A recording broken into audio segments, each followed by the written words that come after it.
Olá, chegamos para mais uma exploração profunda aqui de ideias instigantes. Hoje o nosso foco está numa filosofia de investimento que, olha, chama atenção pela proposta direta e, vamos dizer assim, um tanto iconoclasta no meio desse barulho todo do mercado financeiro, né? A filosofia Best Me. E para ganhar nossa conversa, a gente tem um material bem rico aqui. Selecionamos trechos do livro Best Me, Filosofia de Investimento, Lucidez e Consistência, e também, olha só, um artigo do blog Dinheiro que Me Veja, assinada pela Hockey Dub. O título já é provocador. Best Me, a carteira que sussurra "A melhor sou eu". E vale mencionar o tom do blog, que eles mesmo definem como de educação para a vida, com ironia, humor refinado e uma pitada de veneno existencial. Já dá para sentir que não estamos falando daquelas dicas financeiras pasteurizadas, né? Com certeza não. É uma pegada diferente. E a fundo essa filosofia. O que significa Best Me? Quais são os pilares, né? Porque essa defesa tão ferrenha de uma carteira de investimentos minimalista e como é que ela se apresenta como um escudo contra a insanidade coletiva? Vamos investigar essa busca por lucidez, por consistência num ambiente tão frenético. Então, bora começar a desvendar essa proposta. Bom, a primeira coisa que salta aos olhos é o nome, né? Best Me. Parece um acrônimo, mas soa quase como uma afirmação, assim, de autoconfiança, talvez. Exatamente. O acrônimo em si, ele mapeia setores bem tradicionais: bancos, energia, seguros, telecomunicações, saneamento e matérias essenciais. Mas olha, a filosofia vai muito além de uma simples lista de setores, sabe? Como uma das fontes até destaca, ela é proposta como um escudo contra a insanidade coletiva que tomou conta do feed financeiro. É uma declaração de intenções bem forte, logo de cara. Um escudo contra a insanidade, nossa, isso já diz muito sobre o posicionamento. E a escolha desses setores específicos. Tem alguma razão fundamental para serem estes e não outros? Imagino que não seja por acaso, né? De forma alguma, não é por acaso. O que é fascinante aqui, e as fontes deixam isso muito claro, é que a seleção não tem nada a ver com o que está na moda, sabe? Com o hype do momento, Ah, sim. ou com o que brilha no TikTok, como diz o material. O critério é outro. É focado em características bem específicas desses setores. E quais seriam essas características, então, tão valorizadas pela filosofia Best As Me? Olha, são basicamente 3 pilares: estabilidade, recorrência e previsibilidade. Ou, para resumir numa palavra que aparece bastante: robustez. São negócios, em geral, com receitas mais previsíveis, menos suscetíveis a modismos ou a ciclos econômicos muito abruptos, entende? Entendo. A fonte usa uma analogia muito boa para ilustrar isso. Qual seria? Gosto de como as analogias ajudam a gente a pegar a ideia. A comparação é com um restaurante de bairro que serve o mesmo arroz com feijão há décadas. Simples, nutritivo e que não causa problemas. É uma imagem que evoca confiabilidade, né? Aquela entrega constante do que se espera, sem grandes sustos, sem pirotecnia. São empresas que, historicamente, tendem a gerar caixa de forma consistente. Boa essa imagem. É o oposto da busca pela próxima ação foguete, né? Daquela volatilidade extrema que atrai tantos olhares, mas também causa tanta ansiedade. E tem a questão da resiliência que você mencionou, não é? Empresas que continuam funcionando quando o país está desmoronando e o Wi-Fi insiste em cair. Isso reforça muito a ideia de segurança, de serviços essenciais que a sociedade continua precisando, mesmo em cenários de crise. Perfeitamente. A ideia é que esses setores formam tipo a espinha dorsal da economia, sabe? Provendo serviços essenciais que têm uma demanda relativamente inelástica. Pensa em energia elétrica, serviços bancários básicos, saneamento, comunicação. São coisas difíceis de cortar no dia a dia, mesmo quando a situação aperta. Verdade. Essa resiliência é um componente chave da robustez que a filosofia busca. Ok. Então, a escolha dos setores está ligada a essa busca por estabilidade, por previsibilidade. E como isso se conecta aos valores centrais da filosofia? Lucidez e consistência. As fontes mencionam que essa abordagem não tem o glamour dos IPOs mirabolantes ou das techs disruptivas, mas que entrega justamente essa robustez. Parece ser uma escolha consciente por um caminho menos sexy, digamos, mas mais sólido. Exatamente. É uma filosofia para investidores que a autora chama de lúcidos. Aqueles que entendem que o jogo do investimento de longo prazo não é sobre acertar a bola da vez, mas sim sobre construir patrimônio de forma consistente. Tem uma frase marcante no material: consistência não viraliza, mas paga contas. Isso resume bem a mentalidade, né? O foco está no resultado sustentável, não no brilho passageiro. Consistência não viraliza, mas paga contas. É forte isso. E, nesse contexto, os dividendos parecem ter um papel especial, certo? Eu lembro de uma analogia interessante sobre isso também. Sim, os dividendos são muito valorizados dentro da filosofia Best Me. Eles são vistos como uma consequência natural de se investir em empresas maduras, lucrativas, estáveis. A analogia usada é que os dividendos são o jazz dos investimentos, sofisticados e atemporais. Ah, que legal. É uma comparação que evoca classe, ritmo constante, algo que perdura e agrada aos conhecedores, sabe? Em contraste com a efemeridade de outros estilos musicais, ou melhor, de outras estratégias de investimento mais especulativas. O jazz dos investimentos é uma imagem poderosa mesmo, que realmente contrasta com a busca frenética pela próxima novidade. Sugere paciência, apreciação pela qualidade, pela constância. Então tá, a filosofia define os setores, os valores, mas como isso se traduz na prática? Como é que alguém começaria a montar uma carteira seguindo esses princípios? Olha, a abordagem prática é talvez uma das partes mais contraintuitivas e até radicais da filosofia Best Me, o minimalismo extremo na construção da carteira. A orientação é clara e vai bem na contramão do que muitos pregam por aí. A fonte diz: comece com 3, a santíssima trindade da lógica financeira. Só 3. 3 ações no primeiro ano. E só há pouco, né? Muita gente entra na bolsa já querendo montar uma carteira com 10, 15, 20 papéis para se sentir diversificado. Exatamente. A filosofia Best me desafia essa noção. A ideia é começar com uma base extremamente sólida e concentrada, composta por apenas 3 empresas escolhidas a dedo dentro dos setores Best. E os critérios para essa escolha inicial são bem pé no chão, sabe? Focados em confiança, histórico comprovado. E como seria essa escolha? A fonte dá alguma pista sobre os critérios? Dá sim, e usa outra analogia interessante. A escolha dessas 3 primeiras empresas deve ser feita como se escolhem as madrinhas de casamento, com base em confiança, histórico e a capacidade de não causar escândalos. Ou seja, buscar empresas com reputação sólida, resultados consistentes ao longo do tempo e um modelo de negócio que você entenda e confie por longo prazo. Nada de apostas ou novidades pouco testadas. Confiança, histórico e sem escândalos. Parece sensato. E depois de ter essas 3 madrinhas na carteira, qual o próximo passo? Comprar mais ações diferentes, imagino. Não imediatamente. O foco depois da escolha inicial se volta para a disciplina dos aportes regulares nessas 3 empresas. A sugestão é investir a cada 15 dias ou um mês, como quem rega uma planta que cresce devagar, mas floresce eternamente. É a prática da consistência, né? Acumular patrimônio gradualmente nessas posições selecionadas, fortalecer a base antes de pensar em expandir. Entendi. Primeiro consolida-se a base com disciplina. Mas a carteira fica limitada a 3 empresas para sempre? Como funciona o crescimento dela? A adição de novos nomes. O crescimento é permitido sim, mas de forma muito lenta e criteriosa. A regra apresentada é bem restritiva. Só se considera adicionar uma nova empresa a partir do 2º ano de investimento. E mesmo assim, isso só deve acontecer se e somente se houver uma oportunidade claramente melhor do que as 3 iniciais. A decisão precisa ser fruto de análise profunda e não de achismo de Twitter ou da recomendação do momento, sabe? Claramente melhor. Isso impõe um sarrafo bem alto para novas entradas.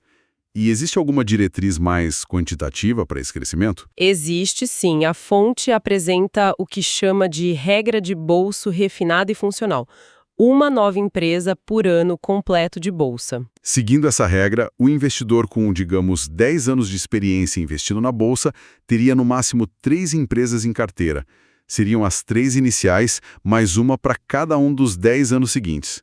É um limite bem definido. Entendi. 13 no máximo após 10 anos. Isso. E, curiosamente, a própria autora, a Roquei Dube, menciona no artigo que ela mesma possui menos empresas do que esse teto permitiria. Uma nova empresa por ano. Isso realmente força a pensar muito, muito bem antes de adicionar qualquer ativo. Leva a uma diversificação que acontece de forma mais orgânica e bem gradual, imagino. Exatamente. Se a gente conectar isso ao quadro geral, percebe que é uma forma de evitar a armadilha da pulverização excessiva. A autora critica a pressa infantil de colocar 27 ações na carteira para parecer profissional. Nessa filosofia, cada adição é um movimento estratégico pensado, e não apenas mais um nome para preencher espaço ou para seguir a manada. A qualidade da escolha e o conhecimento sobre cada empresa são priorizados sobre a quantidade. Mas aí surge a questão: por que tão poucos ativos? O senso comum no mercado muitas vezes prega a diversificação ampla como forma de reduzir risco, né? Qual é a lógica por trás dessa concentração defendida pela Best? Olha, a justificativa central apresentada é brutalmente honesta e focada no investidor. A gestão da própria sanidade mental e do tempo disponível. A fonte é muito direta quanto a isso. Seu limite é seu cérebro e seu tempo livre. Faz todo sentido. Acompanhar uma empresa de perto exige um esforço considerável, não é mesmo? Ler relatórios, entender os resultados, acompanhar notícias, teleconferências. Precisamente. É preciso analisar balanços patrimoniais, as demonstrações de resultado do exercício, as DREs, né? Que mostram se a empresa deu lucro ou prejuízo. Ver fluxo de caixa, endividamento, ouvir o que os gestores dizem. Fazer isso com profundidade para 5, 8, talvez 10 empresas já é um trabalho imenso para um investidor individual. Imagina tentar fazer isso para 20 ou 30. Nossa, seria praticamente impossível ter um acompanhamento de qualidade. A superficialidade seria quase inevitável. E a fonte reforça isso, né? Diz que o número de empresas na sua carteira não é métrica de status, é limite de sanidade. É uma visão que desmistifica totalmente a ideia de que ter muitas ações é sinônimo de ser um investidor mais sofisticado. Exatamente. Tentar acompanhar dezenas de empresas trimestralmente seria, na melhor das hipóteses, uma ilusão de controle. A filosofia Bestes me propõe um caminho oposto: conhecer profundamente poucas e boas empresas, aquelas nas quais você realmente tem convicção. E isso levanta uma questão importante sobre a prática comum de acumular ativos quase sem critério. Sim, a autora parece ter críticas bem ácidas a essa prática, pelo que vi. Sim, ela não poupa palavras, não.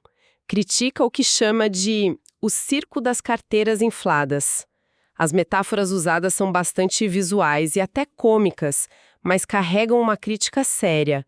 Fala-se em carteiras que parecem um Frankenstein de ações. Ou um prato de quentinha de rodoviária. Tem de tudo, mas nada combina com nada. São imagens que apontam para a falta de estratégia, de coesão, de um propósito claro por trás daquela acumulação de ativos. Prato de quentinha de rodoviária, essa é ótima. E ela também desconstrói aquela analogia comum do time de futebol para justificar a diversificação, não é? Desconstrói com força. Argumenta que, na prática, essa analogia muitas vezes serve para justificar o caos. A descrição que ela faz é hilária e certeira. Imagine um time com 48 goleiros, 12 atacantes sem perna esquerda e 5 técnicos gritando ordens diferentes ao mesmo tempo. Nossa Senhora, isso não é um time, é confusão. E muitas carteiras são assim, confusão, não estratégia. A crítica é que a diversificação excessiva pode levar à perda de foco e à diluição da qualidade. Entendi. Então, ao invés de ter um monte de jogadores mais ou menos, a ideia é ter poucos craques nos quais você realmente aposta e acompanha de perto. O foco da Best Me seria investir na melhor ação disponível para você naquele momento, com base no seu próprio estudo e convicção, ignorando o ruído externo. Exatamente. É um chamado à autonomia e à responsabilidade do investidor. Sair da mentalidade de seguir dicas ou o influenciador do mês e assumir as rédeas das próprias decisões, com base em análise e critério próprio. E isso se conecta com uma confissão elegante que a autora faz no material. Que confissão seria essa? Ela admite abertamente a própria limitação em prever o futuro. A frase é marcante. Como minha incompetência em prever o futuro é do tamanho do déficit educacional do país, prefiro distribuir minhas fichas com moderação e lucidez. É uma admissão de humildade perante a complexidade do mercado que justifica a abordagem cautelosa e concentrada. Uma honestidade brutal e refrescante. E ela também relaciona a compra impulsiva de muitas ações à ansiedade, certo? Lembro de outra frase nesse sentido. Sim, a filosofia argumenta que adicionar novas ações por impulso sem análise criteriosa muitas vezes é um sintoma de ansiedade ou de FOMO, né? O fear of missing out, e não uma decisão racional de investimento. A comparação usada é ótima. Adicionar ação por impulso é como colocar glitter na planilha. Pode brilhar, mas não serve para nada. Glitter na planilha, adorei. Ou seja, só adiciona um elemento visualmente chamativo, mas sem utilidade prática para o resultado final. Entendi. Então, resumindo a filosofia por trás dessa estrutura enxuta, é sobre conhecer seus limites, né, de tempo, de capacidade de análise, focar na qualidade e na convicção em vez da quantidade e tomar decisões baseadas em estudo próprio, não em impulsos ou ruídos externos. É uma defesa da racionalidade e da calma. Perfeito. E isso nos leva à síntese da filosofia Best Me. Não se trata de preguiça ou de falta de ambição, mas sim de uma escolha consciente pela lucidez. É escolher deliberadamente setores robustos e previsíveis, bancos, energia, seguros, telecom, saneamento, materiais essenciais que formam a base da economia. É abraçar a simplicidade elegante do menos é mais e mais seguro. É valorizar a consistência acima de tudo e, talvez o mais difícil hoje em dia, desenvolver a habilidade de saber o que ignorar no mundo inundado por informações e opiniões financeiras. Então, o que tudo isso significa no final das contas? A mensagem que fica é que a sua carteira de investimentos acaba sendo um reflexo de quem você é como investidor. Tipo um espelho. Exatamente. A fonte coloca isso de forma muito direta. Sua carteira grita quem você é. Uma carteira caótica, cheia de ativos comprados por impulso ou sem critério, talvez reflita uma mente ansiosa, influenciável, sem uma estratégia clara. Por outro lado, uma carteira enxuta, concentrada em empresas sólidas e bem compreendidas, pode indicar um investidor mais ponderado, ciente de seus limites e focado no longo prazo. A ideia é que barulho não é sinônimo de direção. Faz sentido. A estrutura da carteira como um espelho da mentalidade do investidor. E a conclusão do material é que Best Me vai além de uma simples estratégia de alocação de ativos. Sim, é apresentada quase como uma filosofia de vida aplicada aos investimentos. Um estado de espírito, como diz a fonte. Uma postura que valoriza a clareza, a simplicidade, a autoconfiança e a capacidade de resistir à insanidade coletiva do mercado. É sobre ter controle sobre suas decisões e seu portfólio, em vez de ser controlado pelo medo ou pela euforia alheia, sabe? Entendi. E tem aquela frase final da Roquedub no artigo, que é quase um manifesto pessoal, não é? Sim, a melhor sou eu e a minha carteira também sabe disso. É uma afirmação poderosa de autoconfiança na própria análise, na própria capacidade de escolher e seguir um caminho, mesmo que seja diferente da maioria. Sem dúvida, é uma conclusão que encapsula perfeitamente a essência da filosofia, a busca por lucidez, consistência e, acima de tudo, confiança nas próprias decisões bem fundamentadas, resultando numa carteira que reflete essa clareza e convicção. Ok, fizemos um mergulho bem interessante na filosofia Best Me, conforme apresentada pela Roquedub. Recapitulando rapidinho os pontos principais. Foco em setores essenciais e robustos, bancos, energia, seguros, telecom, saneamento, materiais essenciais. Uma carteira extremamente minimalista, começando com só 3 empresas. Crescimento lento baseado em oportunidades claras e análise própria. E uma justificativa centrada na sanidade do investidor e na crítica ao excesso de ativos e à impulsividade. Uma abordagem que preza pela lucidez e consistência acima de tudo. E para encerrarmos, fica aqui uma provocação para quem nos ouve. Será que essa filosofia do menos é mais, tão focada na sanidade, na escolha criteriosa, em filtrar o ruído no mundo dos investimentos, será que ela poderia ter aplicações em outras áreas da nossa vida?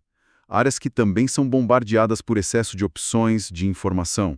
Pensa na nossa dieta de notícias, nas redes sociais, até mesmo nos relacionamentos ou projetos de trabalho. Onde mais a simplicidade e o foco poderiam ser estratégia não só mais elegante, mas talvez a mais segura e eficaz para navegar a complexidade atual. Fica aí a reflexão. Olha, adoraríamos saber o que vocês acharam dessa filosofia Best Me. Concordam, discordam, acham aplicável? Deixem seus comentários, vamos continuar essa conversa. E se você gostou dessa análise e quer mais conteúdo assim, não se esqueça de se inscrever onde quer que você esteja nos ouvindo, tá? Um agradecimento muito especial ao professor Júlio Facó, responsável pela curadoria cuidadosa dos materiais que basearam nossa discussão hoje, e também um agradecimento à parceria com o blog Dinheiro que Me Veja, da Roquei Dub, por nos fornecer essa perspectiva tão única e instigante sobre investimentos. Bom, nosso tempo chegou ao fim por hoje. Obrigado pela companhia e até a próxima.